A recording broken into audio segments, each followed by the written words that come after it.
In this video, we will be setting up Windows Server on VMware Workstation, and if you find it useful, consider liking and subscribing, and here we go.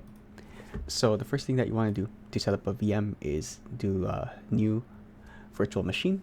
So select new virtual machine, and in this case I'm going to go custom because there are some settings I want to change. So hardware compatibility, we'll save it to the latest version, which is 17.5 or later. Moving forward, so I'm going to choose the installer for the image, and in this case I saved it in the downloads. This is the Windows Server 2019, I believe, so I'm going to be installing that ISO. And if you need to find out where that ISO is, I'll create another video on how to do that. But for the meantime, just click on the ISO that you want and then hit open.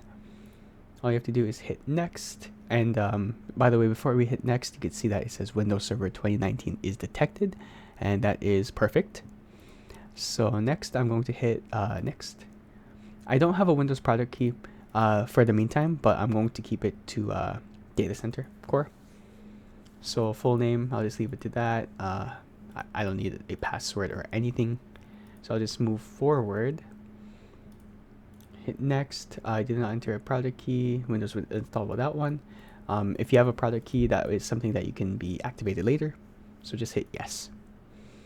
I'm going to call it Windows Server 2019. I'm going to set a default location here to this one right here. Or I can choose a different location. So in this case, let's set it into, let's go to this PC. Let's go to the,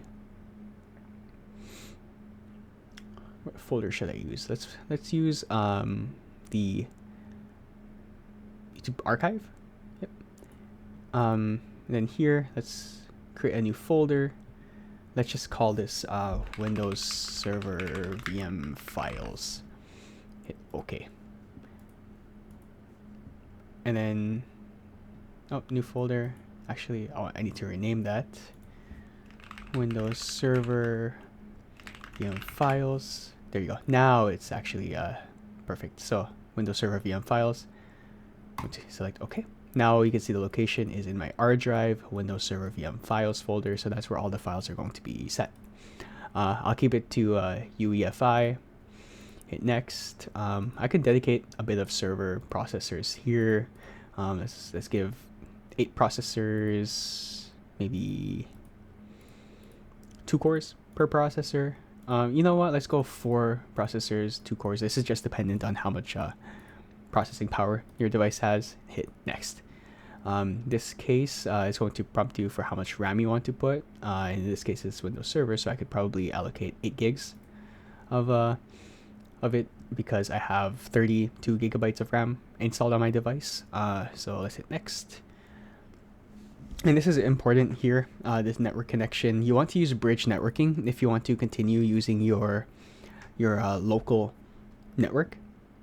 So in this case, when the VM starts up, it's going to use my internal network so that I can access the internet. So let's hit next on bridge networking. Let's leave it to the recommended SCSI controller.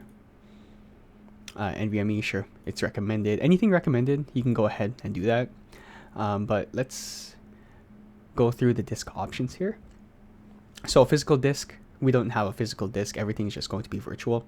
So virtual disk is what we want to create. So we'll hit next. Disk size, I can probably allocate 60 gigs. That's fine. And then we'll hit next. So disk file, let's just hit next. And there you go. I'm going to power on the machine after the creation and hit finish. Pretty simple. It only takes like 5 minutes to set up. I'm basically just going through all the default settings, and you can see it's already loading up the Windows logo. So that's perfect. That's what we want to see. So we'll just give it some time to load, and while we're at it, if you want to go ahead and give it a like and subscribe, that would be very great. We appreciate it. Okay, so the setup is starting. I'm going to fast forward here to the server, just like that. So I zoomed in, and then it will prompt you to go through the Windows setup. So it's basically, I'll leave it to another video on how to set this up, but at least you know how to set up the VMware workstation for any ISO.